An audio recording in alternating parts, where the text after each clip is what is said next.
طابت أوقاتكم بكل خير من الفضائية الإريترية. نقدم لكم نشرة الأخبار والمستهل بأبرز العناوين. اختتام منتدى تنمية الألبان.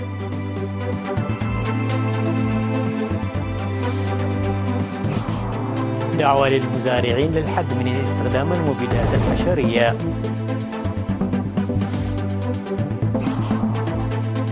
شرطة الإقليم الأوسط تنظم حملة أسبوع خالي من الحوادث. اتفاق لإخلاء العاصمة الليبية من المظاهر المسلحة.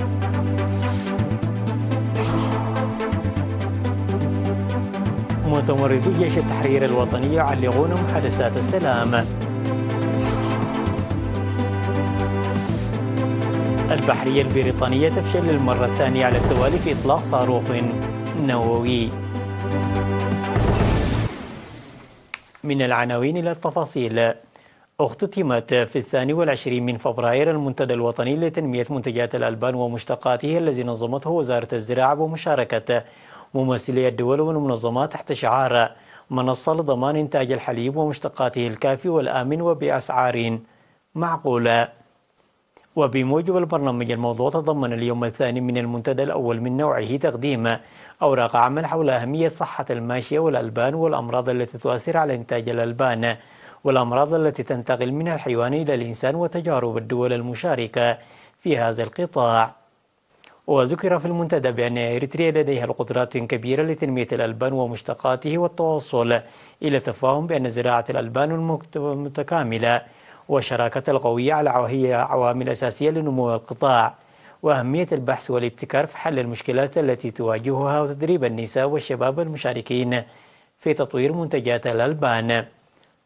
وأجرى وزير الزراعة السيد الرفاين برهم مباحثات موسعة مع كبار ممثلي ومسؤولي المنظمات الشريكة حول بناء القدرات وتبادل الخبرات والتكنولوجيا فضلا عن صياغة السياسات والاستراتيجيات.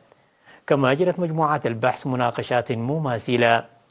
وقدمت في المناسبة شهادات للمزارعين المثاليين المشاركين في تطوير منتجات الألبان ومشتقاته. وقال منسق المنتدى الوطني لتطوير الألبان ومشتقاته الدكتور تسقاي تسفاي في ختام المنتدى أن المنتدى حقق نتائج مشجعة لزيادة مكانة القطاع هذا. وسيقوم المشاركون في المنتدى يوم غد الجمعة بزيارة المؤسسات التي لديها ارتباط بالألبان ومشتقاته.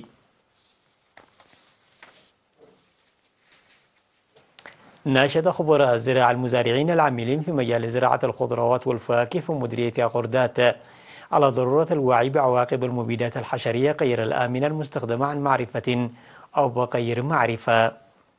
وأشاد خبير حماية المحاصيل السيد أنغوسوم مسجنا لوكالة الأنباء الإريترية إيرانا حول أضرار المبيدات الحشرية على صحة الإنسان والحيوان والبيئة بدور ومساهمة المزارعين لتوفير الخضر والفاكهة.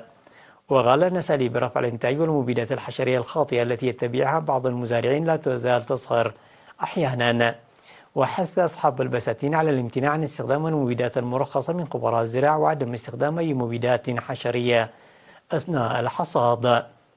وأوضح مسؤول تنمية الخضروات والفواكه السيد ميكيل مونغوستو أن 190 مزارعا يزرعون 1400 هكتار ويساهمون في تلبية طلبات السوق واستقرار الأسعار، مناديا لعدم استخدام المبيدات الكيميائية. من جانبهم أوضح المزارعون أنهم تمكنوا من معرفة موسم وطريقة استخدام المبيدات بفضل النصائح المستمرة والخبرة المكتسبة. نظمت الجمعية الوطنية للإعاقة الذهنية وتخلف النمو فرع إقليم شمال البحر الأحمر سيمينارا لرفع مستوى الوعي حول مرض التوحد ومتلازمة داون في مديرية دهلك من 18 وحتى 20 من فبراير. وقدم الدكتور سيراك أفورغي من مستشفى مصوع شرحا حول الإعاقة الذهنية وتخلف النمو بشكل عام، وأوجه الاختلاف والتشابه بين التوحد ومتلازمة داون بشكل خاص والأساليب التي يجب على الأسرة اتباعها في علاج ورعاية أطفالهم والأثر السلبي للنظرة المتخلفة على المصابين. وإلى جانب المحاضرة تم التعرف على أكثر من 16 طفلا من خلال المسح الذي أجري لاكتشاف المصابين بالتوحد ومتلازمة داون ودعمهم. وتبادل المشاركون تجاربهم مع التحديات مع أبنائهم المصابين بالمرض، وكذلك الطرق التي اتبعوها لعلاجهم وحالاتهم، مطالبين بإيجاد سبل تعليم أبنائهم وتنفيذ برامج تأهيل. وقال مدير مديرية دهلك السيد أحمد علي بوكيلا أن إدارة المديرية ستدعم الجهود المبذولة للتغلب على الإعاقات الذهنية. وأوضح مسؤول الجمعية الوطنية للإعاقة الذهنية في إقليم شمال البحر الأحمر السيدة مانيلا الحنوم لوكالة الأنباء الإريترية إيرانا أن هدف الجمعية هو تحديد ودعم الأشخاص الذين يعانون من إعاقات عقلية. وقال أن مشاركة المجتمع بكامله وتعاون جميع الجهات المعنية أمر بالغ الأهمية، مشيرا إلى اكتشاف أكثر من 450 طفلا معاقا ذهنيا في جميع مديريات الإقليم وتم تأطيرهم في الجمعية. احتفل الإريتريون المقيمون في ألمانيا وإيطاليا بالذكرى 34 لعملية فنقل. حضر الاحتفالات التي تخللها برامج ثقافية وفنية آلاف من المواطنين معظمهم من الشباب في مدن نورنبرغ ومنهايم ودوسلدورف وميونخ وفرانكفورت وكريس وفرانبورغ وكلازرسترافتن وهامبورغ. وتضمنت الاحتفالات برامج خاصة من إعداد وتقديم الأطفال والشباب ومسابقات للمعرفة العامة المتعلقة بعملية فنقل وبرامج تراث قدمها المناضلين الذين شهدوا عملية فنقل. وفي إيطاليا احتفل الإريتريون في الفترة من 4 إلى 18 من فبراير في مدن باليرمو وكاتانيا ونابولي وبريستريا وباريا وروما وفيزينيا وبولونيا وبارما وتورينو وبريشيا وجنوا وفيرونا وباديفيا وميلانو. ونظم تجمع شباب الإريتري في هولندا حفلا يوم 7 من فبراير في مدينة درنهاخ ألقيت فيه الكلمات حول أهمية تعزيز التأطير والتنظيم على الحفاظ على الثقافة والقيم وتوريثها. في غضون ذلك عقد تنظيم شباب الجبهة الشعبية للديمقراطية والعدالة في جمهورية جنوب السودان مؤتمره الرابع في جوبا في 18 من فبراير. وأوضح السفير يوهانس ميكيل في المناسبة أن تاريخ إريتريا هو تاريخ الشباب، وتنظيم شباب الجبهة الشعبية للديمقراطية والعدالة هو استمرار لهذا التاريخ. وانتخب المندوبون لجنة تنفيذية لقيادة التنظيم لمدة 3 سنوات. وفي الوقت نفسه انتخبت الجالية الإريترية في جمهورية مصر لجنة تنفيذية مكونة من 17 عضوا في اجتماعها الذي عقد في يناير الماضي. وأكدت السفارة الإريترية في المناسبة أنها ستقدم دعمها ومساهمتها في إنجاح برامج الجالية. تنظم شرطة الإقليم الأوسط حملة أسبوع خالي من الحوادث في الفترة من 19 وحتى 28 من فبراير في أسمراء ضمن حملتها ربع سنوية لمكافحة حوادث المرور. وأوضح مسؤول مكافحة الجريمة الرائد كاستا دباساي أن نتائج الحملة مشجعة لخفض حوادث المرور والتعريف بقوانين المرور. وأضاف أن حملة أسبوع خالي من الحوادث هي جزء من الخطة السنوية لشرطة إريتريا لرفع مستوى الوعي بين المشاة وركاب الدراجات وسائقي السيارات بشأن استخدام طرق وقوانين المرور. وأفاد مكتب العلاقات العامة في شرطة إريتريا بأن حوالي 225 عضوا في الشرطة يشاركون في الحملة التي تتم بالتعاون مع شرطة الإقليم الأوسط و8 مراكز شرطة ووحدة الدعم في أسمراء. أفاد مسؤول المركز الصحي في فور ارتفاع الولادة في المؤسسات الصحية في المركز الصحي بنسبة 12.5%. وأوضح الممرض رمضان محمد عمر ازدياد مراجعة الحوامل في المركز الصحي بنسبة 7.7%، مشيرا إلى القيام بأعمال برش المبيدات الحشرية والنظافة البيئية لمكافحة الملاريا، مما أدى إلى انخفاض الإصابة بالملاريا بنسبة 1.6%. وقال الممرض رمضان أنه يتم تنفيذ حملات متواصلة للسيطرة على الأمراض التناسلية. من جانبه ذكر الممرض إسماعيل عبد الله أن الوعي حول استخدام المرافق الصحية بشكل عام ورعاية الأمومة والطفولة وخدمات التطعيم بشكل خاص آخذ في الازدياد. يقدم مركز فور الصحي خدمات رعاية الأمومة والطفولة والتطعيم وفحوصات فيروس نقص المناعة المكتسبة الإيدز وغيرها من الخدمات لسكان ضواحي فورو وزولا وهفتا ويروملي وحديشة ومالكا. الأخبار العالمية بعد فاصل قصير، تفضلوا بالبقاء معنا.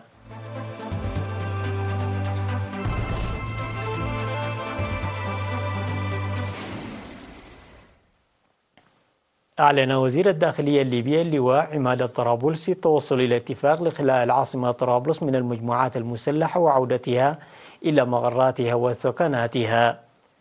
وقال طرابلسي في مؤتمر صحفي أن مشاورات ومفاوضات لأكثر من أشهر أسفرت عن التوصل إلى اتفاق مع الأجهزة الأمنية لإخلاء العاصمة طرابلس بالكامل من خلال المدة القادمة.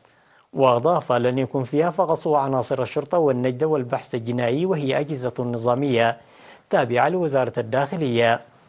وأكد وزير الداخلية أن جميع هذه التشكيلات المسلحة ستعود إلى مغراتها وثكناتها.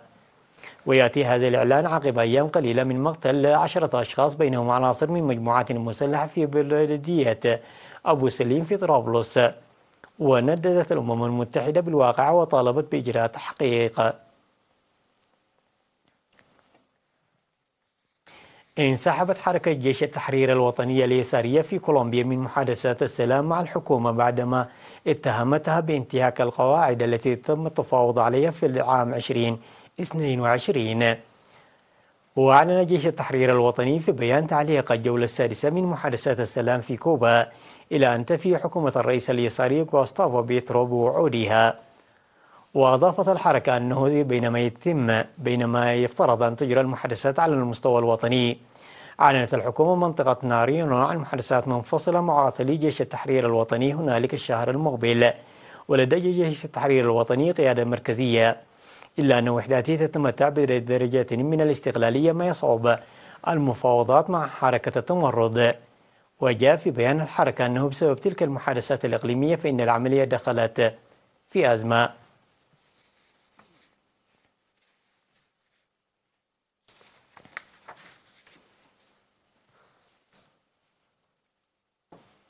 تذكير بالعناوين مرة أخرى.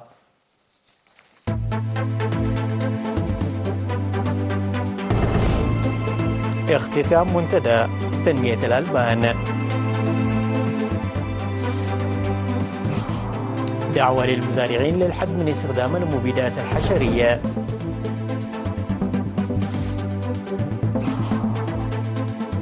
شرطة الأوسط تنظم حملة أسبوع خالي من الحوادث.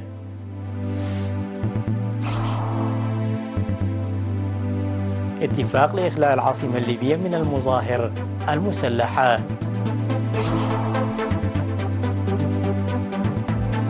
متمردو جيش التحرير الوطني يعلقون محادثات السلام.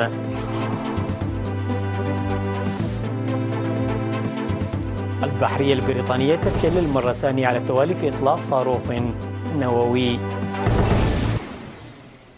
وصلنا إلى ختام النشرة التي قدمناها لكم من الفضائية الإريترية. في أمان الله.